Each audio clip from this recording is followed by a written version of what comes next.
ක්‍රියාපද ක්‍රියාපද ඉංග්‍රීසි භාෂාවෙන් verbs කියලා හඳුන්වනවා.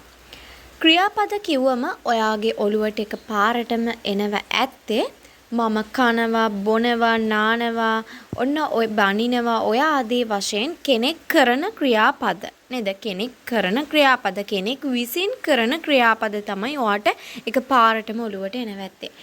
නමුත් කෙනෙක් විසින් කරන ක්‍රියාපද වගේම ඉබේ සිදුවන ක්‍රියාත් තියෙනවා.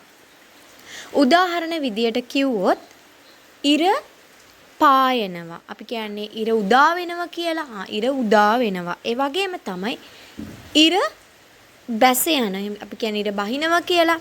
හරි. එතකොට මේ ඉර බැස යනවා කියන එක මෙතන ඉර බහිනවා කියන එක ඒකත් ක්‍රියාවක්. නේද? බහිනවා බැස යනවා කියන එකත් ක්‍රියාවක්. එතකොට ඒක කවුරු හරි පුද්ගල බලපෑමකින් සහ පුද්ගලයේ කරන ක්‍රියාවක් නෙමෙයි ඒක ඉබේ සිදුවන ක්‍රියාවක්. ඒ වගේම තමයි ඉර නැගෙනහිරින් පායනවා උදා වෙනවා. ඉර උදා වෙනවා. ඒ උදා වෙනවා කියන එකත් ක්‍රියාවක්. නමුත් පුද්ගල මැදිහත් වීමකින් කරන ක්‍රියාවක් නෙමෙයි ඒක ඉබේ සිදුවන ක්‍රියාවක්.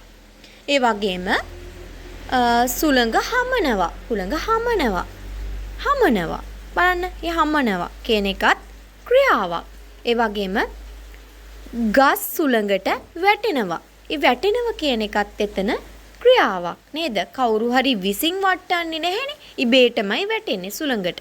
එතකොට ඒවා ඉබේ සිදුවන ක්‍රියා. පුද්ගල මැදිහත් වීමකින් තොරව ඉබේ සිදුවන ක්‍රියා. වහිනවා. ඒ වහිනවා කියන එකත් ක්‍රියාවක් නේද? කෙනෙක් කරන දෙයක් නෙවෙයි ඉබේ සිදුවන ක්‍රියාවක් විදියට ගන්නවා. මල් පිපෙනවා නේද? පිපෙනවා කියන එකත් ඉබේ සිදුවන ක්‍රියාවක් විදියට ගන්නවා. ගඟ ගලනවා. ගඟ ගලා බසිනවා. ඊ ගලා බසිනවා කියන එකත් ක්‍රියාවක්. ඉබේ සිදුවන ක්‍රියාවක්. ඒ වගේම ගඟ පිටාර ගලනවා. ගඟ පිටාර ගලන එකත් පිටාර ගලනවා කියන එකත් ක්‍රියාවක්. ඒක ඉබේ සිදුවන ක්‍රියාවක්. කවුරු හරි විසින් පුද්ගල මැදිහත් වීමකින් කරන ක්‍රියාවක් නෙමෙයි ඉබේ සිදුවන ක්‍රියාවක්. අනිත් ක්‍රියාවන් වගේම නේද? කෙනෙක් කරන ක්‍රියාවන් වගේම එතකොට ඉබේ සිදුවන ක්‍රියාත් තියෙනවා කියලා ඔයාලා දැන් දන්නවා. ඉර පායනවා. ඉරට කියන්නේ sun. sun කියලා තවත් කියනවා පුතාටත්. ASON sun පුතා, SUN sun ඉර. මෙතනදි ගන්න SUN sun ඉර. ඉර පායනවයි මත ඉර උදා වෙනවා කියන්නේ the sun rises. The sun rises. ඊළඟ එක ඉර උදා වෙනවා නැගෙනහිරින්. එහෙම නැත්නම් ඉර පායනවා නැගෙනහිරින්. කොහොමද කියන්නේ? The sun rises in the east. The sun rises in the east. The sun rises in the east. මෙතන එහෙනම් rises නේද? පායනවා උදා වෙනවා කියන එක තමයි verb එක ක්‍රියාපදය. ඉර බස්නාහිරින් එහෙම නැත්නම් බටහිරින් බැස යනවා බහිනවා කියලා කියන්නේ the sun sets in the west. The sun sets in the west. west කියන්නේ බටහිර එහෙම නැත්නම් බස්නාහිර කියන එක. sets කියන එක තමයි මෙතන ක්‍රියාපදය. sets sets කියලා මෙතන අදහස් කරලා තියෙන්නේ බැස යනවා එහෙම නැත්නම් බහිනවා කියන එක. බැස යනවා කියන එක. The sun sets in the west. The sun sets in the west. ඉර කියන්නේ බස්නාහිරින් බටහිරින් බැස යනවා කියන එක. එදිනෙදා පරිසරයේ සිදුවන සාමාන්‍ය දෙයක් වන ඉබේම සිදුවන ක්‍රියාවක් තමයි මොකද්ද? හමනවා. සුළඟ හමනවා. එතකොට කොහොමද කියන්නේ සුළඟ හමනවා? සුළඟට කියනවා wind කියලා, හමනවට කියනවා blows කියලා. blows. එතකොට සුළඟ හමනවා. wind blows. සුළඟ හමනවා. එදිනෙදා පරිසරයේ සිදුවන ඉබේ සිදුවන සාමාන්‍ය දෙයක්. ගහක් වහල උඩට වැටුණා. ඒ කියන්නේ ගහක් වහල මතට වැටුණා. ගහක් කියලා කියන්නේ a tree. වැටුණා කියන්නේ fall කියන්නේ වැටෙනවා. fell කියන්නේ වැටුණා. fell. එතකොට a tree fell. වහල මතට නම් on the roof. එතකොට කියන්නේ A tree fell on the roof. A tree fell on the roof.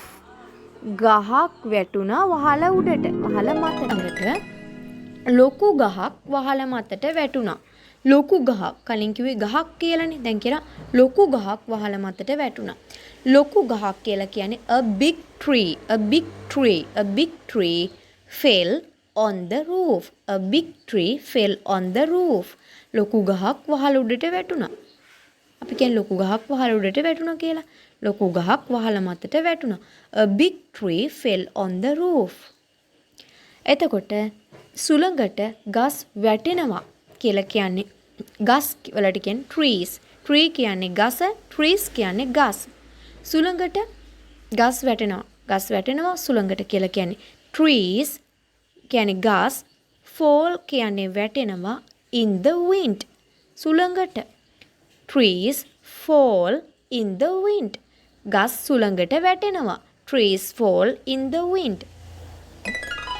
ඉබේ සිදුවන ක්‍රියාවක් වන ගස් පෙරලෙනවා අධික සුළඟින්. කියන්නේ අධික සුළඟින් ගස් පෙරලෙනවා. කොහොමද කියන්නේ? ගස් වලට කියන්නේ trees. ගහ tree, ගස් කියලා කියන්නේ trees. පෙරලෙනවා කියන්නේ topple. topple කියන්නේ පෙරලෙනවා. T O double P L E. topple කියන්නේ පෙරලෙනවා. එතකොට ගස් පෙරලෙනවා අධික සුළඟින්. trees topple in a strong winds. trees topple in a strong winds. අධික සුළඟින් ගස් පෙරලෙනවා. වහිනවා කියලා කියන්නේ it rains. it rains කියන්නේ වහිනවා. it rains කියන්නේ වහිනවා. මේ දැන් වහිමින් නම් තියෙන්නේ it is raining. it is raining. දැන් වහිමින් තියෙන්නේ. ගඟ ගලා බසිනවා. ගඟ ගලා බසිනවා කියලා කියන්නේ කොහොමද? The river runs.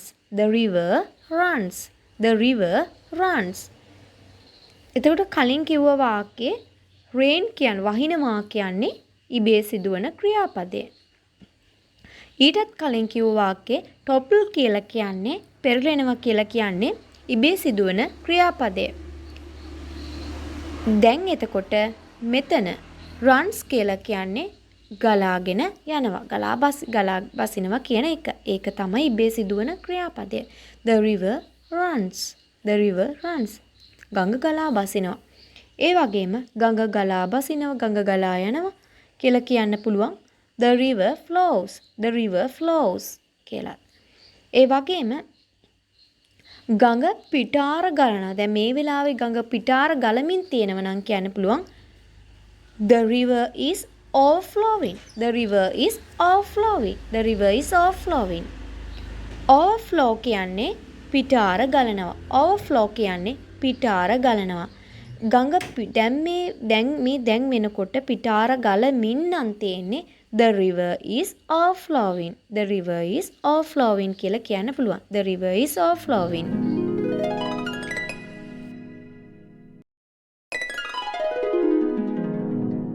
හදිසියෙම කළු වලාකුළක් මතුවෙනවා. කොහොමද කියන්නේ? හදිසියෙම කළු වලාකුළක් මතුවෙනවා.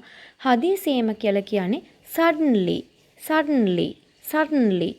suddenly a dark cloud. A dark cloud කියන්නේ කළු වලාකුළක්. A dark cloud කියන්නේ කළු වලාකුළක් මතු වෙනවා. එතකොට මෙතන ඉබේ සිදුවන ක්‍රියාපදය තමයි මතු වෙනවා කියන එක. කොහොමද කියන්නේ?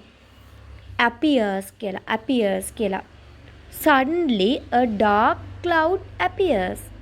ඒ කියන්නේ හදිසියෙම කළු වලාකුළක් මතු වෙනවා. එතකොට මතු වෙනවා කියන එක තමයි මෙතන ඉබේ සිදුවන ක්‍රියාපදය appears. ඊළඟ එක ඉක්මනින් කළු වලාකුළ ඉවතට යනවා. ඉවතට යනවා. ඉක්මනින් කියන්නේ soon. කළු වලාකුළ ඉවතට යනවා. The dark cloud goes away. The dark cloud කියන්නේ කළු වලාකුළ goes away කියන්නේ ඉවතට යනවා. එතකොට මෙතන ඉබේ සිදුවන ක්‍රියාපදය තමයි ඉවතට යනවා. goes away. goes away කියන එක තමයි ක්‍රියාපදේ. නේද? ක්‍රියාව විදියට ගන්න goes away ඉවතට යනවා. ඊළඟට සීතල වැඩි වීගෙන එනවා. සීතල වැඩි වීගෙන එනවා. නේද? ඉබේ සිදුවන දෙයක් නේ. සීතල වැඩි වීගෙන එනවා. පරිසරයේ සිදුවන වෙනස්කමත සීතල වැඩි වීගෙන එනවා. ඉබේ සිදුවන ක්‍රියාව කවුරුවත් කරන දෙයක් නෙමෙයි. පුද්ගල මැදිහත් වීමකින් කරන දෙයක් නෙවෙයි. කොහොමද කියන්නේ සීතල වැඩි වීගෙන එනවා කියලා? It is growing colder. It is growing colder. It is කෙටි කරාම it's growing colder. It's growing colder. It's growing colder. සීතල වැඩි වීගෙන එනවා. It's growing colder. It's growing colder. ඒ වගේම මෙහිමත් කියන්න පුළුවන් එන්නම සීතල වැඩි වීගෙන එනවා. එන්නම සීතල වැඩි වීගෙන එනවා. මෙහිමත් කියන්න පුළුවන් It is getting colder and colder. It is getting colder and colder. මේ it is කියන එක කෙටි කරන්න පුළුවන් it's කියලා. එතකොට it's getting colder and colder. It's getting colder and colder. එන්නම සීතල වැඩි වීගෙන එනවා. මල් පිපෙනවා. මලට කියන්නේ flower. මල් කියලා කියන්නේ එතකොට මල් ගොඩක් නේද? flowers. එතකොට මල් පිපෙනවා කියන්නේ bloom කියන පිපෙනවා කියන එක මෙතන ක්‍රියාපදය. එතකොට ඉබේ සිදුවන ක්‍රියාපදය තමයි මෙතන bloom. ඉතින් මේ වීඩියෝ එකෙන් ඔයා දැනුමට යමක් ගත්ත කියලා හිතෙනවා නම් දෙයක් ඉගෙන ගත්ත කියලා හිතෙනවා නම් ඔයාට පුළුවන් යාළුවොත් එක්ක ෂෙයා කරන්න. subscribe කරලා නැත්නම් subscribe කරන්න මගේ channel එක. ඒ වගේම තමයි ඔයාලගේ අදහස් දක්වන්න පුළුවන්. like එකක් දාන්න අමතක කරන්න එපා. යාළුවොත් එක්ක අනිවාර්යයෙන්ම ෂෙයා කරගන්න. ඉතින් තවත් දවසක මේ වගේ වීඩියෝ එකක් එක්ක හමු වෙමු. හැමෝටම සුබ දවසක්. Have a great day.